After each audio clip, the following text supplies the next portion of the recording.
Yo, what's up, guys? I just came from seeing the new Star Trek movie, um, The Wrath of Into Darkness. And I have to say that I am highly, highly impressed with this movie. Like hands down, it was a great Star Trek movie. Way better than the last one. Like going into it after the 2009 one, Blown Up Vulcan, I'm like, oh my god, what the hell is J.J. Abrams gonna do this time to destroy the series as we know it, the franchise, I guess, as we know it. And he didn't. He just made a really good movie, and I think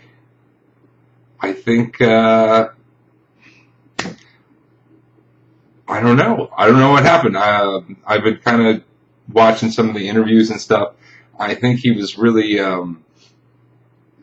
he was having issues with the first movie because he was under a lot of constraints to make something that's recognizably Star Trek, which I guess is tough when you're doing a reboot.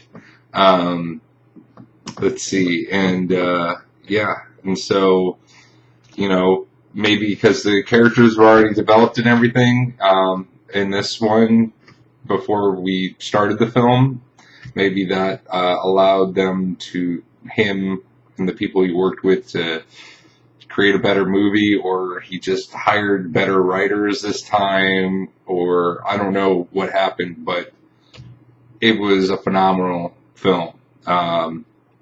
Everything that I was afraid he was going to do, he didn't do in this movie.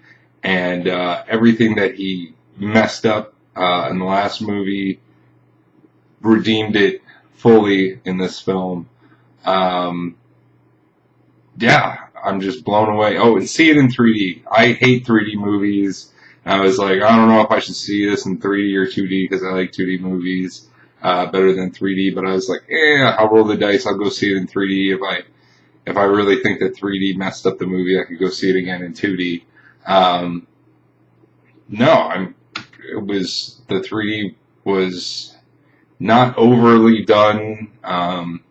It wasn't distracting. It didn't bother me. Everything that was in 3D had a reason. The whole thing is in 3D, but they didn't try to make things overly 3D, except for like one little tiny clip in the very beginning before the credits roll, which is minor. All the little, anything that was wrong with this movie was so minor that the good storytelling and the great story and drama and action and actors just, you could brush it aside. Yeah, if you're a little,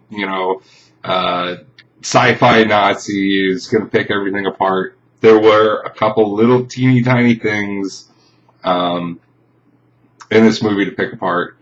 But they're so minor that I'm not even going to mention them because it's not worth mentioning. It's really that minor. It's like, unless you're a complete, a film Nazi, or English language Nazi, grammar Nazi, I guess. No, more like a vocabulary Nazi would be the case. It's not even worth mentioning. It was a great movie. And he did do the Wrath of Khan, just like I said a year ago. Oh, he's going to do the Wrath of Khan. Yeah, he did the Wrath of Khan, but he did a great job with it. It's different than the original movie. Different enough to stand on its own as its own separate film. It wasn't just a straight up remake.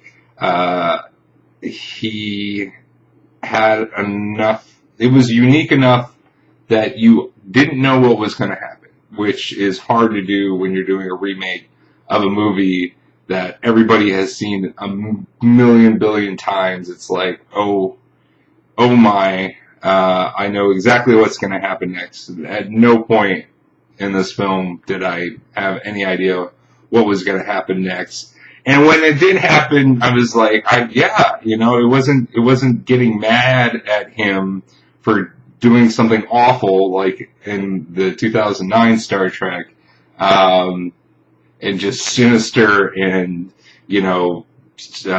basically just to tell his audience to go to hell, which is, I pretty much think what happened when he blew a Vulcan in that first movie. He was just like, go to hell, Star Trek fans, I'll make my own movie.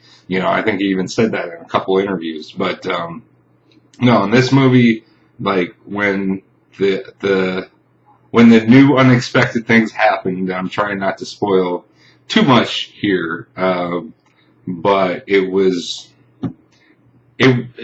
just a traumatic, emotional scene, and it was a real movie. It was like what a movie should be. The Wrath of Khan, Into Darkness. Go see it. Go see it in 3D. 2 thumbs up, and I'm sure Ebert is out there somewhere giving a thumbs up too. So that's my out of the theater response. So go check it out. It's good.